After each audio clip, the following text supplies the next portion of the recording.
What's up, everyone? It's Q from Retro Q Gaming, and it's currently 4:30 in the morning on the 18th of June. So, why is that relevant anyway? Why do I list that at the start of this video? Well, in about 5.5 hours, Final Fantasy XIV is going down for a 24-hour maintenance. Now, again, why is that relevant? Well, it marks not so much the anniversary. What was I going to say? It marks the end of the 2.0 Final Fantasy XIV: A Realm Reborn storyline. And yes, spoiler alert, there probably will be spoilers in this video. Just saying.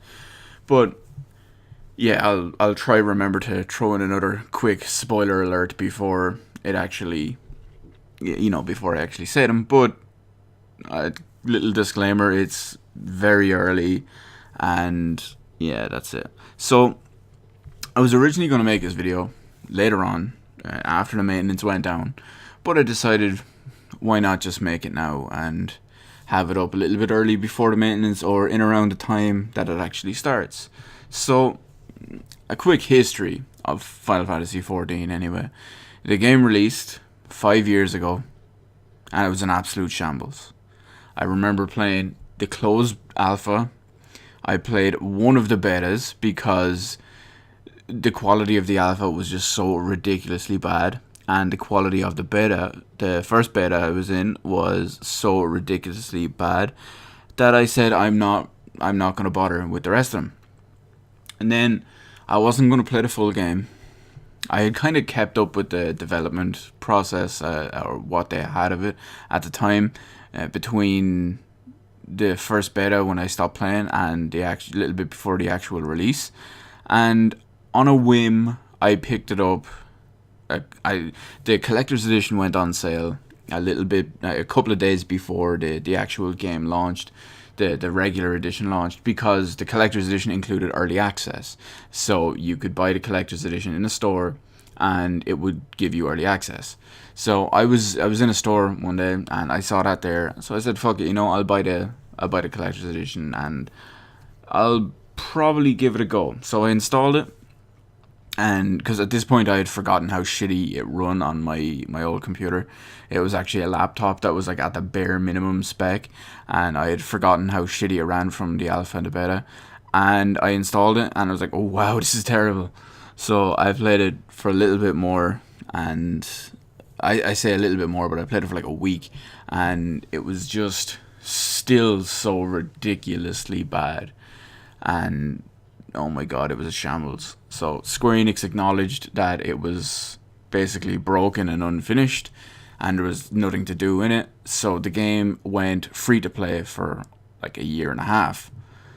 So they fired the guy in charge. Basically, he got some new person in who is Yoshi P, who is in charge of the game now, and is pretty much the main person responsible for turning the entire game around. So they did announce, obviously, a while after, that they were going to remake it from scratch and change a shitload of stuff. They were going to keep a shitload of stuff and modify a shitload of stuff, and that came to fruition. So they took the game down, Final Fantasy 1.0, or what was 1.23 at the time, it was towards the end of November, I think it was, possibly September, towards the end of the year anyway, in 2012. And there was a closed alpha, there was a couple of closed betas, a couple of open betas for 14 2.0 over the course of the next year, and that game finally released on I don't remember the exact date, but it released in August of 2013, and it released on PC and PS3, eventually coming to PS4. Now, the original launch of 2.0 was a shambles as well. It was dire. There was server errors and congestion and hardware problems. There was in-game system problems, duty problems, absolutely everything. So between when early access actually started for 2.0 again, the servers in the game were falling apart. Early access was extended by, I think it was like 5 days or maybe a week, because of just the servers being a mess and everything being fixed, and or everything trying to be fixed during that time. And there was so much emergency maintenance and crashed server downtime that they just had to do it.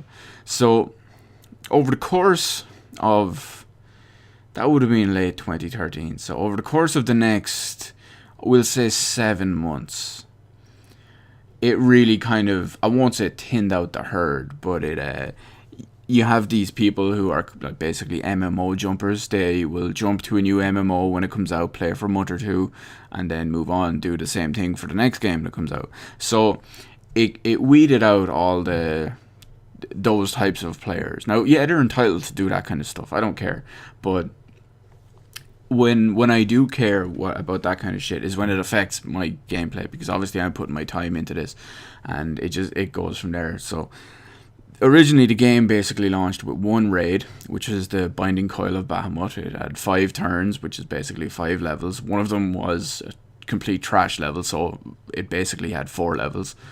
But I don't know how you describe it. It was the metric, if you will, for measuring player quality and player skill was basically if you could complete the raid, the current end game raid, before the next one was added. And that the reason for that was because what they did was, when the new raid was added approximately 7 months later, the new high-end raid at least anyway, there was another one added 4 months after the game released, but that was a more casual, lower level raid. So the next real high-end endgame raid came about 7 months after the first one. And of course that brought nerfs and player buffs. It brought nerfs to the content and player buffs to, well, the players, to tackle the previous one. And you couple that as well with higher item level gear, which overall just made you a bit stronger. So you had more HP, more defense, more attack. Essentially, you were stronger by 2, if you will. Not twice as strong, but you had 2 extra types of buffs, in a sense, as well as the content being nerfed. So the metric was if you could complete the high-end raid before the next one was added, because that way you could complete it while it was, and it was still current and not nerfed. So the thing that I found strange, now I've played many, well, I say many, I've played a couple, maybe half a dozen MMOs. Now I've played Fantasy Star Online episodes 1, 2, and you could include 3 really. I played that for a decent amount of time online, but I don't really know if you could call it an MMO. I played Fantasy Star Universe for a few years as well, and I played Final Fantasy XI for a few years. I also played Ragnarok Online back in the day, but that was considerably shorter. That was only for a few months, and that was actually on a private server as well, so I'm not really sure how applicable it would be. But everything else was legit, and obviously I've played Final Fantasy 14 1.0, I've played Final Fantasy 14 2.0 since its release, and I'm not sure if maybe it's because it's the most popular and most populated MMO that I've played. Obviously, you know, you've got World of Warcraft and all that, which is considerably more populated, but I've never played that. So maybe it's because it could potentially be the most populated MMO I've played in Final Fantasy 14, that is. But the player skill and mentality is ridiculously low. Like, I mean, it's ridiculously low. Just recently, some server numbers have come out. Now, this is nearly 2 years after the game's release. Some stats have come out, and it shows the amount of people that have completed all the end game content in the game. So it basically shows the people who have cleared the final turn, which is, you know, the very last level, if you will, of raids. And I don't think any of the servers have gone over 2%. And I mean, I've played with ridiculous amounts of people. I currently started on Excalibur, or because of the sheer dense population on there, and literally how bad the majority of them is, because it's a legacy server, which is a server from 1.0 that was carried over, so it had existing characters from 1.0 as well as new 2.0 characters. So it was one of the more densely populated ones, and because of that, there's obviously more people to play with, and stuff that seems so extremely basic in, well, to me at least, what seems so easy as a thought process and extremely basic to actually do, escapes about 99% of, actually we'll say 98% of these people, because the other 2% can actually complete the content. So the game is basically heavily focused on static groups. So you form a static group of usually between 6 to 12 people. Now, the main raids require 8 people, but sometimes you can't get 8 people, so you have a static of 6 where you pick up 2 final members. Maybe you have a static of 8, maybe you have a static of 10, so you can swap out in case someone's not needed or someone doesn't need that turn or whatever.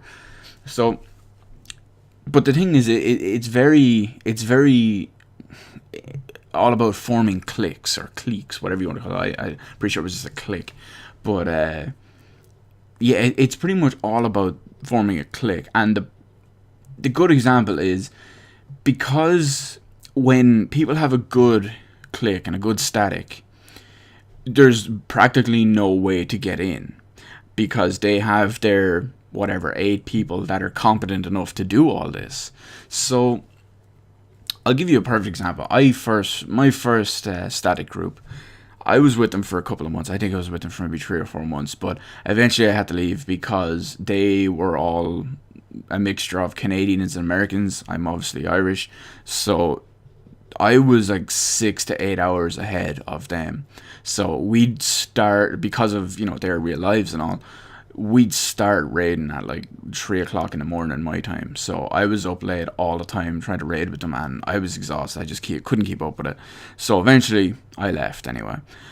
And I found, because Excalibur, or Excalibad, was it was branded as a North American server. Now actually, here's another funny thing. There's 2 main data centers in Final Fantasy. And this is what I don't understand their logic and thoughts behind at all. It's just so unheard of, to me at least. It makes absolutely no sense that in 2013 an MMO could launch, a worldwide MMO could launch with 2 data centers. Now, having 2 data centers is not the problem, until you hear that one of them, which comprises of half the servers, is based in Japan. Okay, fair enough. All the original servers were based in Japan for both Final Fantasy XIV and Final Fantasy XI. But the other half was based in Canada. Now, there is a bunch of servers marked EU. They're not actually EU servers. They're marked as EU servers so that European players know that they can join those servers and likely find people who play on their own time zones. But those servers are also located in the same data center, the same physical building as the North American ones, which are in Canada.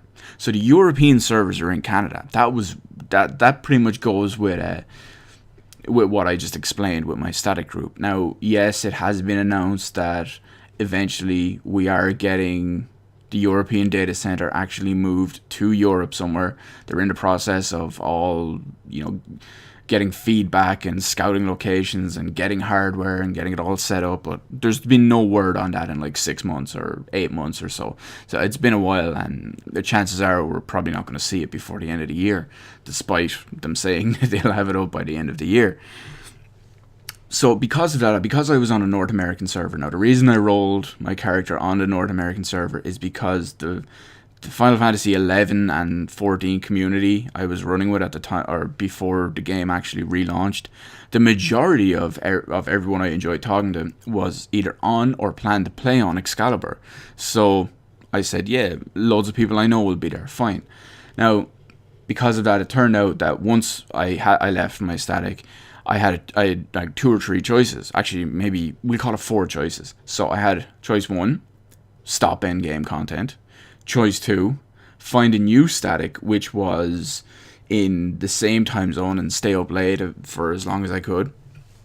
Choice 3, find a GMT-ish. I say ish because I could deal with like 1 or 2 hours ahead because of the rest of Europe. And find a static on those times and just, work in there. Or choice 4, transfer to a different server. Now, transferring to a different server costs money. I think it's like €16 or €14 or something like that, but I can't remember. So I said, right, I'm gonna hang on here, play around, see what happens, try find some EU based statics. Now, because it was a North American server, over my nearly 2 years on that entire server, I have come across 3. And yes, that's right, 3. I have found 3 European-based static groups. That's it. And I've been looking I was looking almost every day. I was talking to other European people I knew that it was like, yeah, they were having problems finding it as well. And, or else they already had one, and the people weren't leaving their one because they knew it was impossible to find another one on there. So it was really, really tough. And because of that, I eventually found one, and I found my way into it, and we ran statics. That I ran with that static for a good 6 months, maybe. Yeah, I'd say it was maybe a little less than 6 months actually. So I could tell when I was playing with these people, it was mostly a static of about, I think it was between 7 and 9 other people. There was always like one who was left out, usually because they didn't want to raid, but they were all a group of friends, so it didn't really matter. So we'd start raiding. You could tell who was competent and who really wasn't.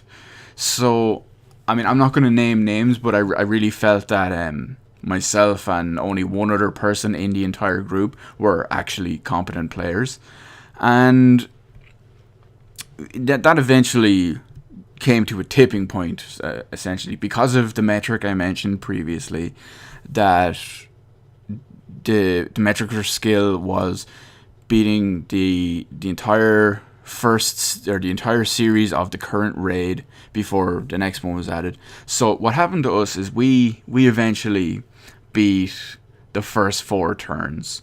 Like I said, there was 5 turns. We beat the first 4, and that we kept trying the 5th, of course, and most people were making significant easy mistakes. Like, they were fucking up something that was so basic and so easy, but yet they were just messing it up so bad. And eventually, after I can't even remember, I think it was maybe a month and a half, maybe 2 months of this every week, 2-3 times a week, every week. The leader at the time, he fucked off, and he's like, he just pulled some bullshit, because we all knew, or at least I personally knew, he was lying and just bullshitting to try and make it true. He said, I'm tired of endgame, I'm taking a break from it. And I said to myself and one of the other members of the static, I said, I guarantee you that he's already found a new group before he even left. So what happens anyway? A couple of days later, I see he's in a new one, and that's it. So now, he's a bad player, mind you. He gets carried through absolutely everything. But I'm not going to name names, but he is actually a bad player. He gives bad advice, bad factual stats, or unfactual stats, if you will, whatever you call them. So eventually, everyone just lost morale. Not because of him leaving, but eventually just because we weren't making any progress, whatever. And in that final turn. And I knew that I could do it, that these people, well, all of these people except for one were holding me back. So what I did was I joined another, it wasn't a static, I was up late one night. It was a couple of nights in a row, but I was up late, and I decided eventually, I was like, okay, there's this group looking for a tank. They're looking for a tank. I'm going to see if I can get in on this. So I sent him a message. I'm like, hey, I'm a max level tank with the current max level gear for this. I have experience in the fight up to the part you're looking for. And they said, was like, well, you know, do you have any other jobs? I'm like, well, I've got a monk of the equivalent level and item level. So it's like, yeah, we do monk. We could do monk. So within 3 tries, because these other people were competent, 3 tries is all it took, and we had beat that content. So that proves my point anyway. But so a couple of weeks, I think it was after that, the new content was added. The old raid was nerfed. The new raid and higher level gear was added. And what I did was I got I got a couple of new pieces of gear. Everyone else I was still in that static at the time, but they had just taken a break from the raiding until the new stuff had come out, so they could get some of the slightly higher level gear and it would be nerfed, so they could go back and do it. So we went back. I got them to help them with the clear. I explained the bits we were missing and what to do and all, and they finally made it through. And then what happens right at the start, in the first turn of the new raid, I don't think they ever got past like 65%, and it was all such. It's an extremely simple fight for anyone who knows this. For anyone who plays Final Fantasy XIV, the second coil of Bahamut, turn 1, when you're fighting Raffles, even on release, that is a very easy fight. I mean, it's all for those of you who don't know, the fights in Final Fantasy XIV, the boss fights, are all completely scripted. Everything is done on a rotation to a certain percentage with a certain time gap. It's all very team jump rope. So I mean, once you know it, that's it. You can, as long as you're not what I would call it, as long as you're not bad or stupid, you should be able to do this, because you know what's coming, you know when it's coming, and you know what to do before, during, and after it. So I don't know, maybe 4 weeks of this, if even, and I was like, that's it, I'm done. We're not getting anywhere. And I took a break from raiding completely for, I don't know, like a year. And the reason why I took a break from raiding for about a year was because it was impossible to find a GMT or EU based static, because I had left one. The other one there was really just 3 that I had ever found, like I mentioned, and there was the first one, the one I was in, and that obviously went nowhere. The second one that I knew of, but obviously I couldn't get into, it was an EU division of one of the top static, they're called free companies, it's basically a guild. It was the EU section of one of the top free companies. So obviously, even though I had the skill and the ability to do it and the gear, they were obviously already closed off and had their 8 people, and they had everyone they needed. So there's no chance of me getting in there, despite being able to do the content and despite not having a problem with it. But that's I'm not questioning all that at the moment. And then there was the third one, which I didn't find until much later, and they were a much more casual one. They didn't really raid, so that wasn't really too, that was a casual raid kind of thing. But I didn't find out until much later. So because of that, I took my year-ish off raiding. I still played the game, mind you. I still played the game almost every week, or almost every day. And I would do all my daily stuff. I would do all my weekly stuff. I mean, you could get a certain amount of tomes, which are basically a currency that you could use to buy gear. I would max them out every week. When the more casual 24-man raids were added every second patch, they alternated patch between high-end raid, casual raid, high-end raid, casual raid. When the 24-man casual raids were first brought in for their first patch cycle, they would have one piece of gear limit per week. So I would get that. I'd do my, I'd get all my tomes. I'd do my Crystal Tower, get my piece, And I just continue on that pretty much for the entire time, because in my position there was literally nothing else to do. So they went through the entire almost the entirety of the story, all the way up to like 2.5, I think it was, maybe a little bit beforehand. And eventually I was starting to get burned out on the game, simply because I wanted to raid. I really wanted to raid, and I was at the point where there was so many European-ish, I say European because it was everyone in this side of the world, so many European-ish people that I had originally known, and they all had the same problem, and it was they fell into one of three camps, myself included. There was the ones that wanted to raid but couldn't because of no times or groups they could find.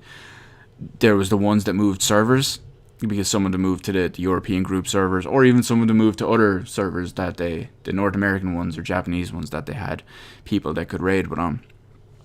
Or there was the final group, which was the ones that would quit. Now, I eventually got to the point where I said, I played through the story. Every time it came out, you had patch 2.1, patch 2.2, 2.3, 2.4, 2.5. All them came out, and they all added bits of new content. They all continued on the main story and went with the new content. And I had no problems with that. It was a good story. It was a good Final Fantasy. So it continued on, and I kind of treat.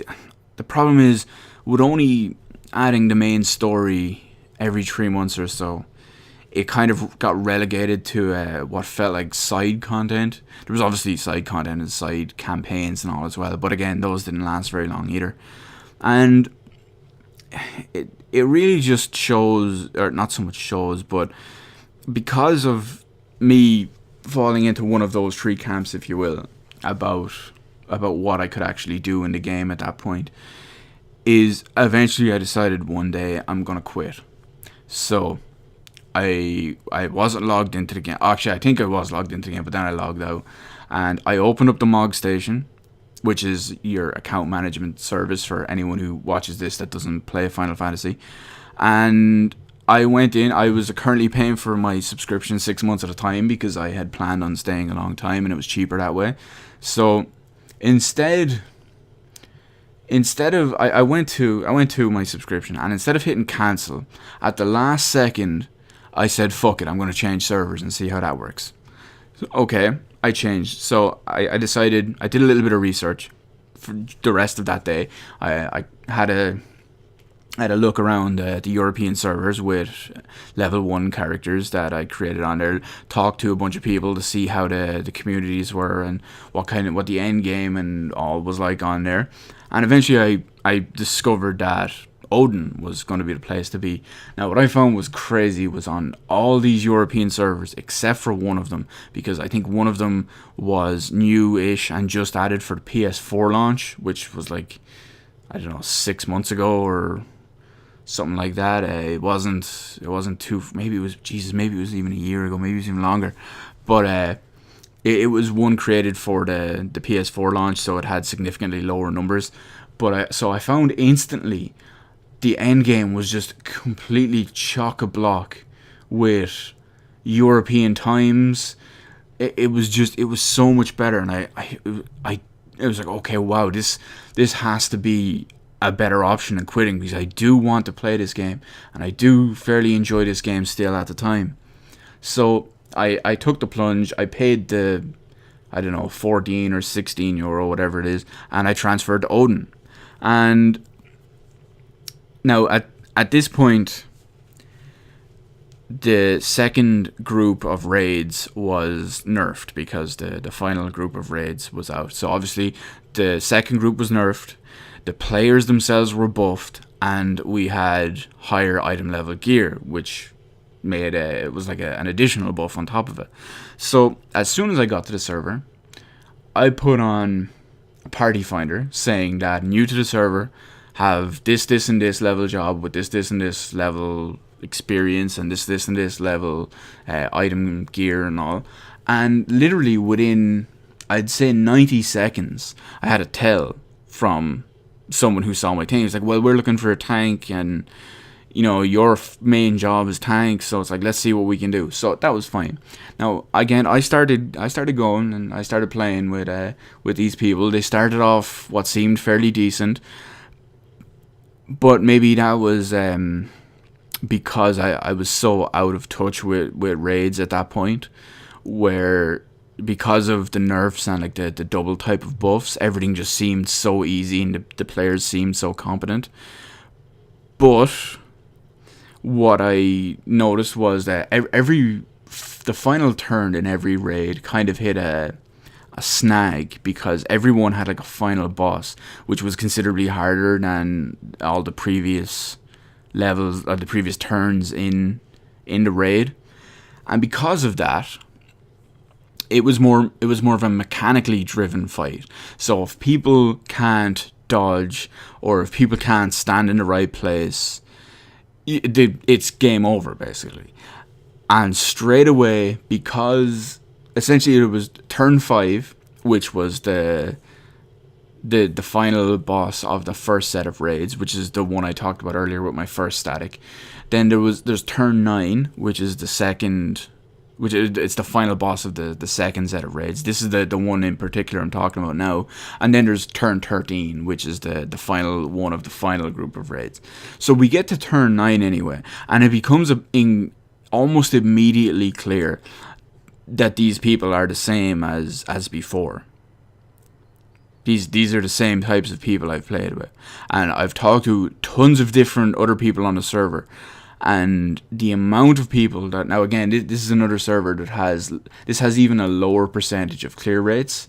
So this one was at like, I think it was 1.4%, as opposed to my previous server, which was like 2.5 or 2.2 maybe. It was 2 point something anyway.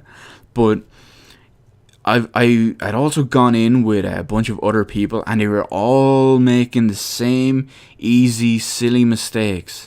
And the problem is, at this point in the game, because I was, you could argue, so far behind, because I was literally, yes, it was my own fault at the end of the day that I didn't, find a new group sooner by moving server or staying up late or whatever. So that is essentially my fault, and I do accept that.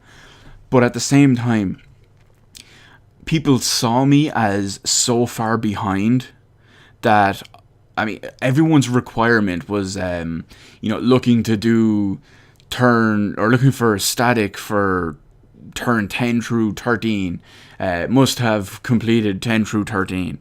Oh, it was all stuff like that. But the problem was that even though I had the skill and ability to do it, I never got the chance to prove it, which I found really was extremely frustrating.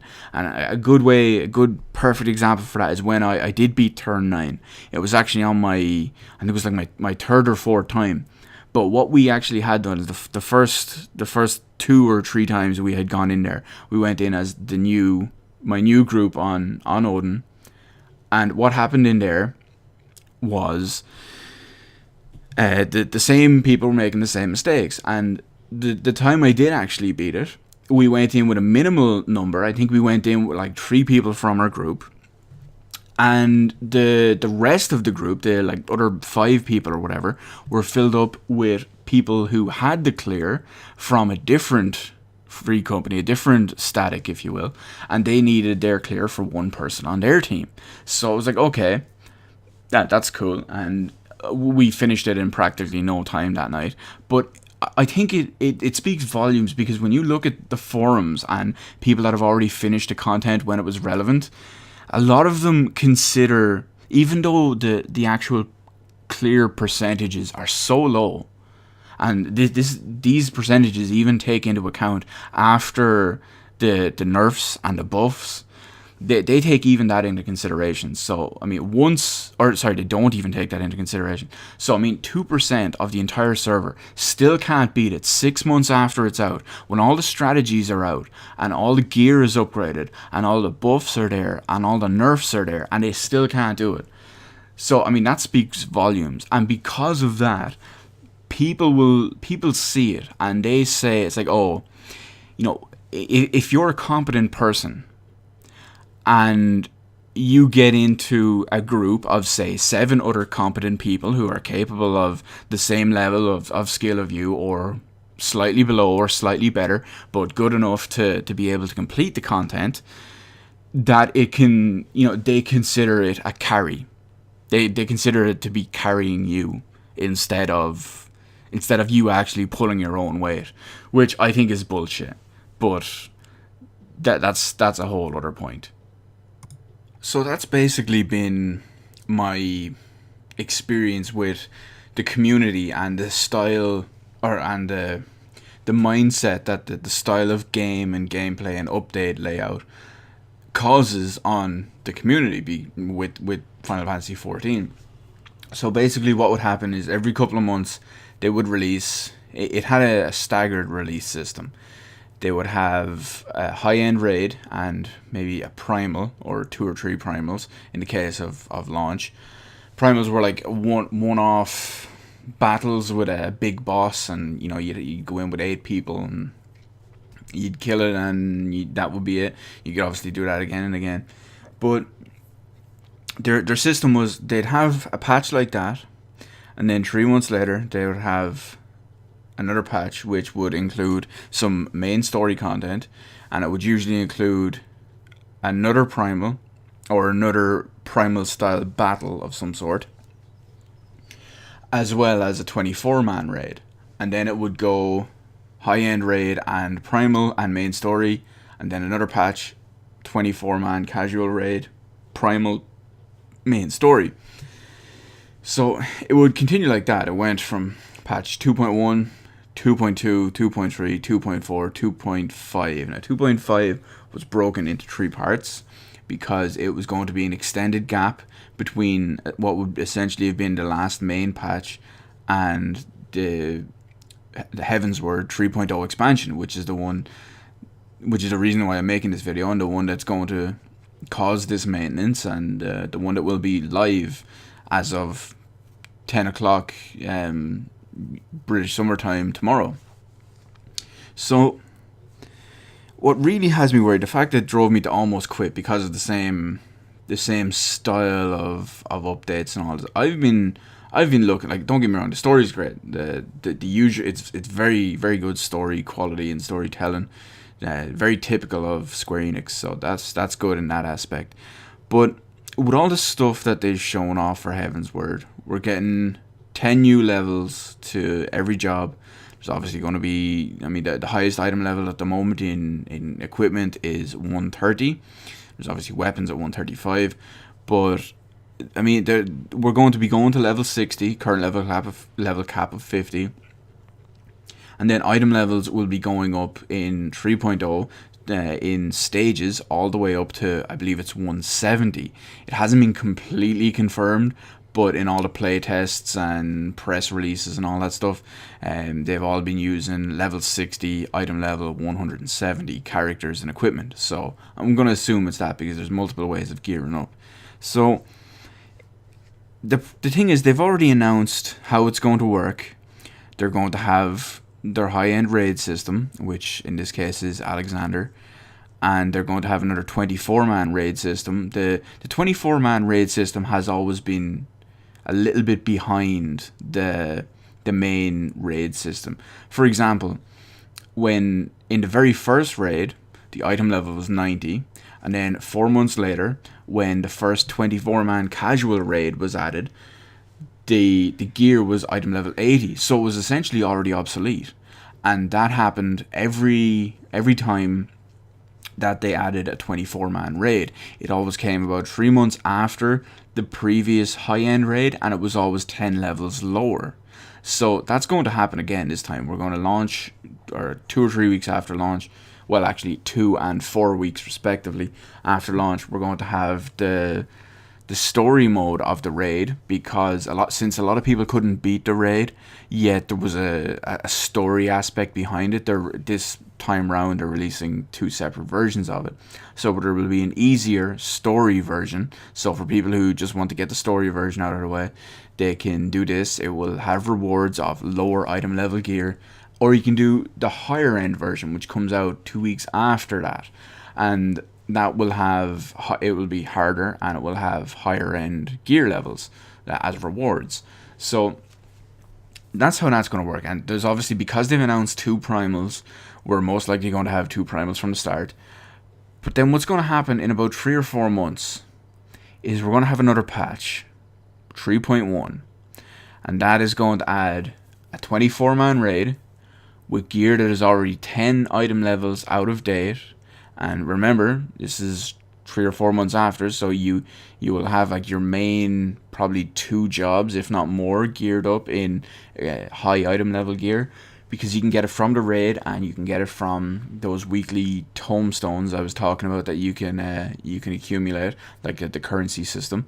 So chances are all your main jobs that you care about are going to be already relatively highly geared out.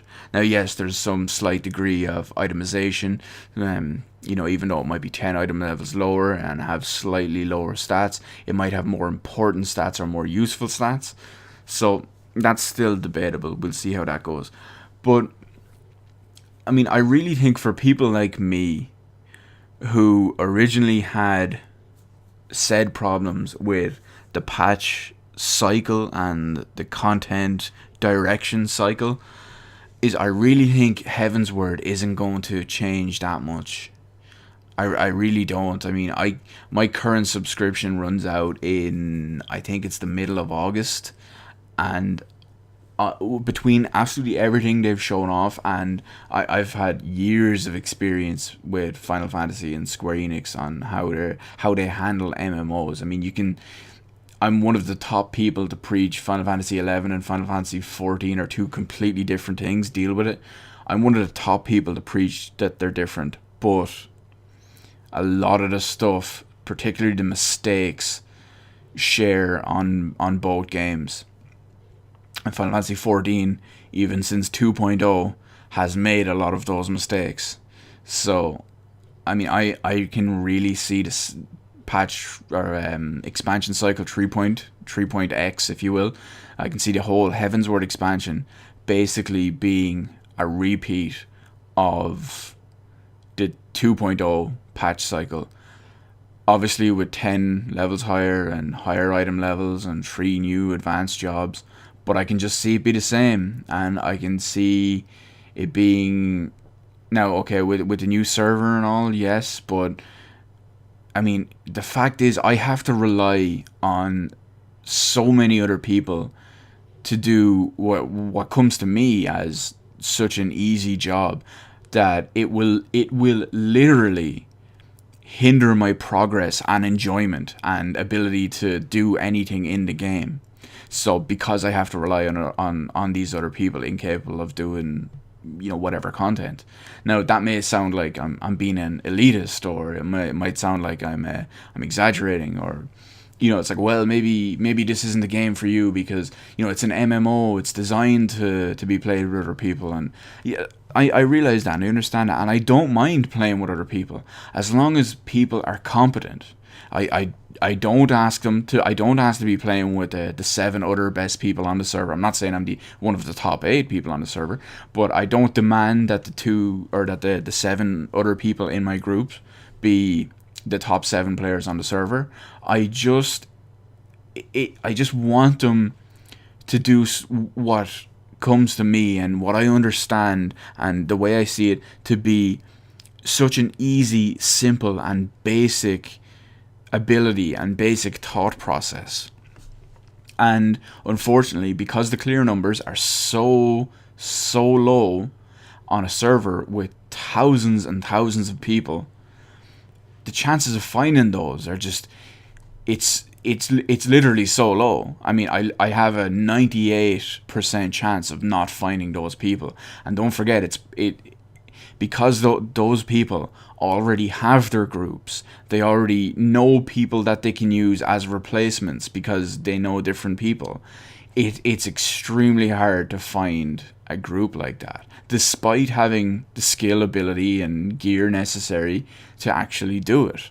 So it leaves me in a really bad place But I'm not going to get back onto the topic I was on earlier in this video, because I feel like I'd just be reiterating myself.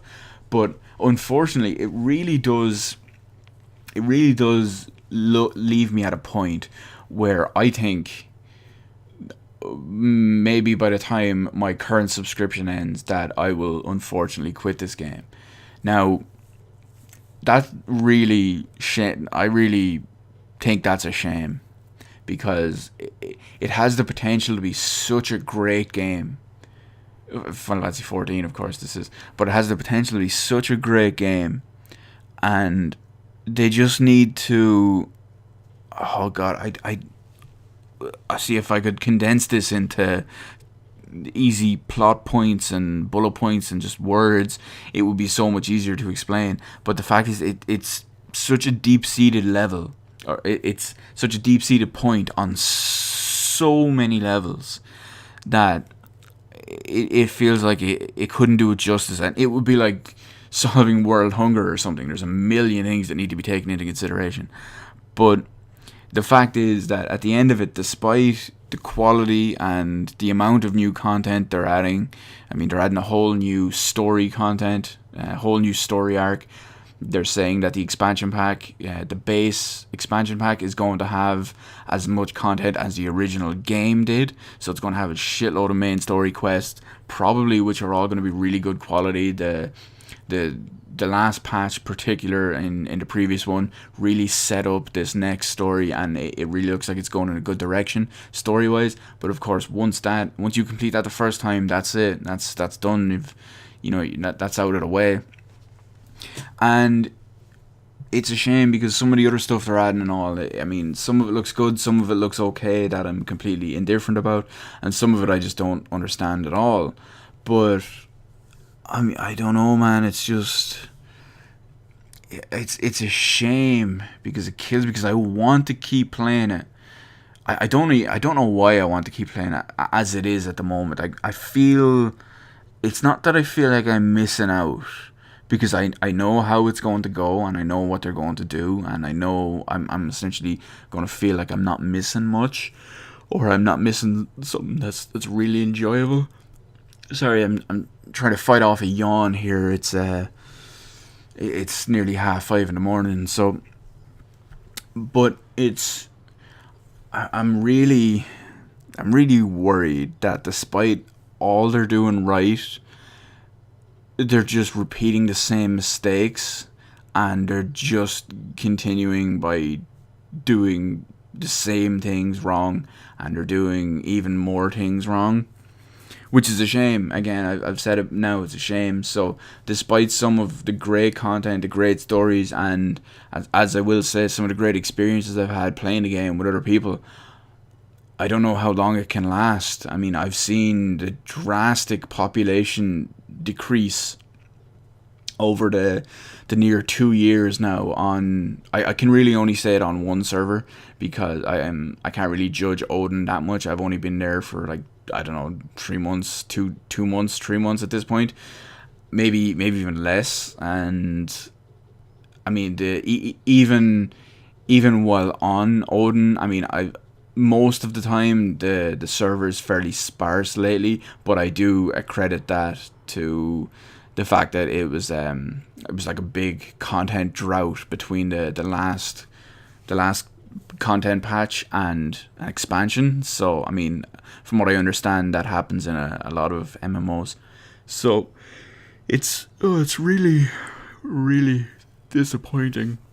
Oh, excuse me. There's that yawn that I was fighting off. But even when I was on Excalibur, one of the extremely populated servers, I mean, you could see people just disappearing left, right, and center. You'd look at free company lists, and you'd have people. Free companies extend to up to 512 members, and I mean, you could be in a free company of 100 people, maybe even more, and you would see that a significant portion of them haven't logged in over a month. Now, usually they don't get kicked, because it's 512 person free companies, so there's still plenty of space despite having X amount of people being unsubscribed. And there's so many other problems as well. So many mistakes that I think will be repeated, and so many things that have been handled so poorly. I mean, the game is a pay to play game, so I mean you're paying a subscription every month, or in theory every month, because you can buy it in like 3 and 6 month bulk bundles to save yourself a little bit of money. But they added in a cash shop. A cash shop to a pay-to-win game. Now, fair enough, the majority of stuff isn't really pay-to-win because it's all cosmetic. You can get mounts, which are not faster or slower or have any different features. They're literally just the same speed with a different skin. Apologies again on the yawning. I'm really, really tired here. But there is also a little bit of pay to win in there as well. I mean, as minuscule as it is, I will include it because you can buy extra retainers. Inventory space is a huge issue in the game ever since day one. I mean, there's with the inventory space you have, since day one you were fighting to keep free spaces, and it's just got worse every patch with new gear. Eventually they added a new job, ninja, with 3 new jobs being added. That's going to cause even more problems for gear, and storage is always a problem. So they had 2 retainers, which are NPCs that will store up to 100 pieces of gear, 100 pieces of anything really, actually 100 items if you will. And then they eventually added 2 more, which you'd have to pay monthly real money for, which was, people were annoyed. Now that might not sound like pay to win, but I do consider pay to win slightly, because you can use these NPCs to go on basically randomly generated fetch quest kind of things, and they can come back with NPC crap that you just sell that's practically useless, or sometimes they can come back with expensive stuff that sells for a decent amount and you can get a decent amount of gil for it, or maybe it's some materia that you need. So I do include that as pay to win slightly. And it's getting even worse with the release of the expansion pack tomorrow. They're upping the amount of retainers to 8. It's been translated from Japanese that you will have 3 standard, and then you can buy up to 5 more. The English site and the English patch notes say you have 2, but the producer and director Yoshida has gone on record and said 3 before, and the Japanese patch notes say 3. And that brings me to my next point with producer director Yoshida, and saying one thing and doing the other. Housing, personal housing and free company housing in Final Fantasy XIV. It first launched as free company housing, and what they do is they have a ward, which is an open area. It has at the moment it's got like 10 copies, or maybe even more actually. They've had to keep adding more and more. But the prices were so outrageous, it would go based on the amount of gil per server, rather than, it could be like the real world. There could be 100 billion gil on the server. 99 billion of that gil could all be held by 5 people, and everyone else would share over the extra 1 billion. Now, because of that, it was all done that it was based on server gil. And that was an outrage, which is understandable, because they'd release on certain servers. My server group was the second most expensive. There was one that was even higher, which was like 500 million gil for a large house. And on my server and my group, it was like 220 million, I think. Now, eventually they announced that the prices would start deflating down to a minimum or maximum deflation, if you will, of 50%.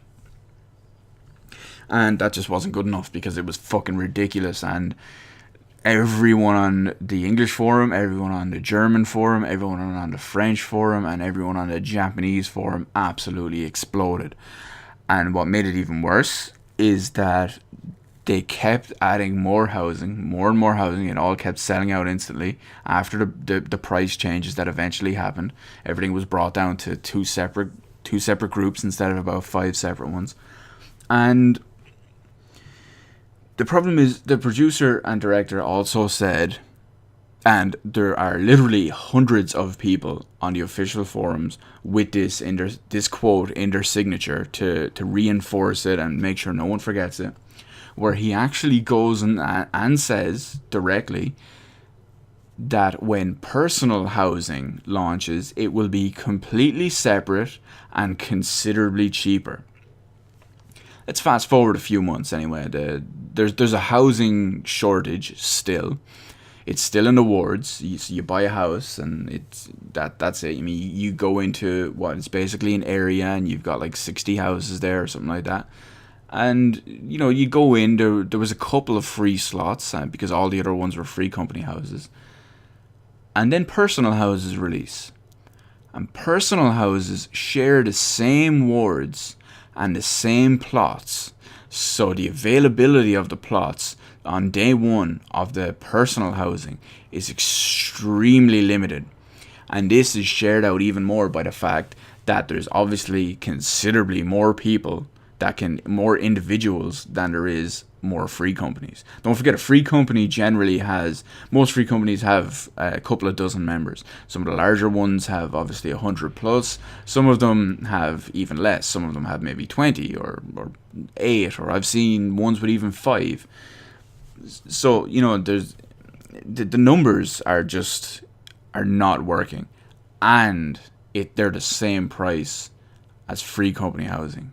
So this is a huge fuck up. This is a huge community outroar. This is being covered by other websites, other actual like news websites and stuff as it happened, because it was such an outrage, and there were so many people that were just fucking absolutely furious with it, and still are to this day. It still comes up, and I'm still, as you can see, I'm bringing it up now because it is a major fuck up to completely screw over your like the majority of your player base, because a lot of content, a decent amount of content, a decent amount of new hyped up content has been gated behind. Now I hate using the term gated. It's I don't know, it's really, really jarring to me. But a lot of the content is gated behind a house of some sort. It doesn't matter if it's a free company house or a personal house, except for one or two things, which I'll get into now in a minute.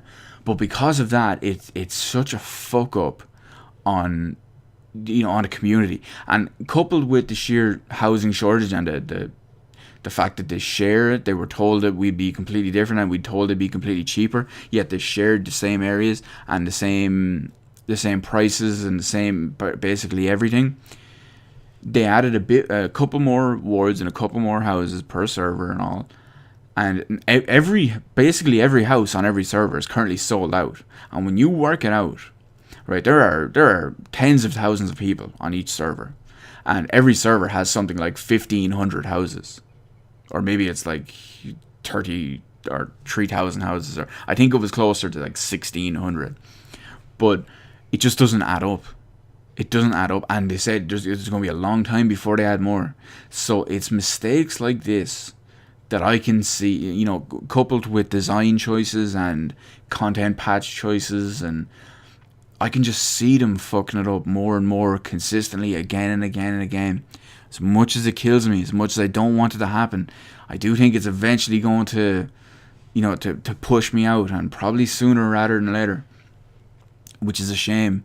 Because it's a great game. It has the potential to be a great game. The story aspect of it, the world is gorgeous. The graphics are pretty good. I mean, yeah, sure, it has to accommodate a lower baseline because of the PS3. But yes, the PC is getting like stuff like DirectX 11 features tomorrow. And I mean, it's all, the building blocks are there. But the foreman of the building blocks is just not doing it right. And yes, I don't deny he completely saved it from where it was in 1.0. He completely changed it and turned it around and made it into an extremely profitable game after the absolute money pit that even Square Enix and financial analysts thought that they could never recover from. They've changed that, and that's ridiculous. He's done a great job at that, but I just don't see how it's a long-lasting, sustainable, enjoyable game. And I hate to use it as a comparison because, like I said earlier, I'm the first person to preach Final Fantasy XI, Final Fantasy XIV being two completely different things for the most part. I mean, that game lasted nearly 13 years. It's still technically going, I mean, but they have announced that it's basically going to cease in certain ways.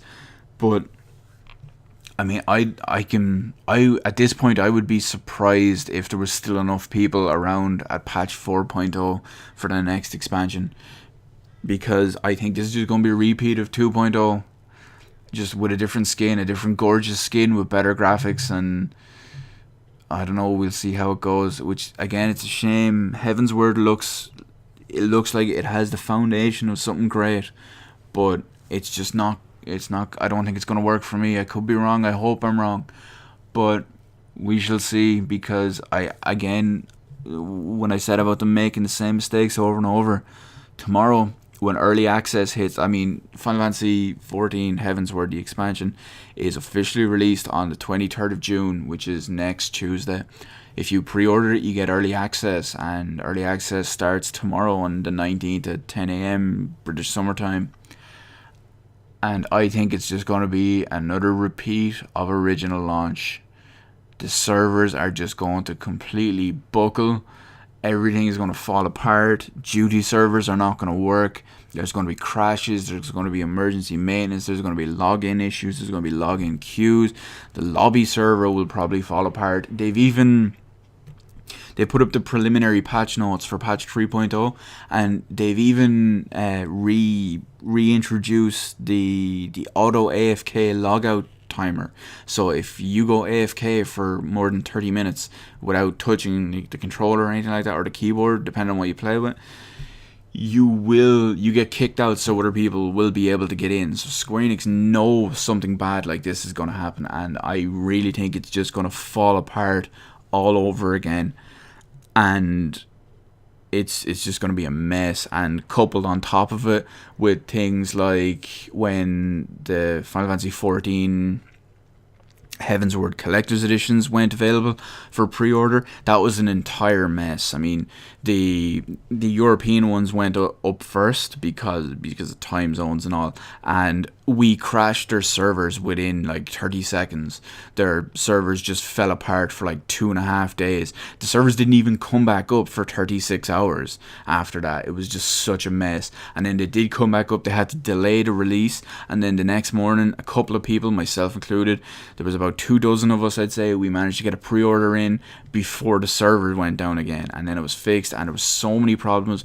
People were, and now what I'm going to say from here on out extends to the North American store as well, but it had things like people were getting billed twice. People were getting, billed the way they weren't supposed to. People weren't getting billed. People were getting billed and not getting a confirmation.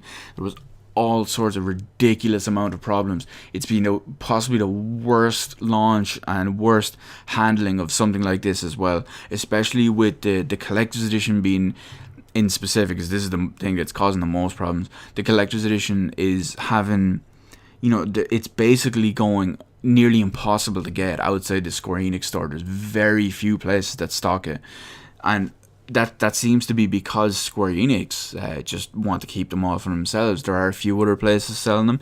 People have been reported, I think some people have got them in Best Buy. A couple of people had managed it in like select GameStops.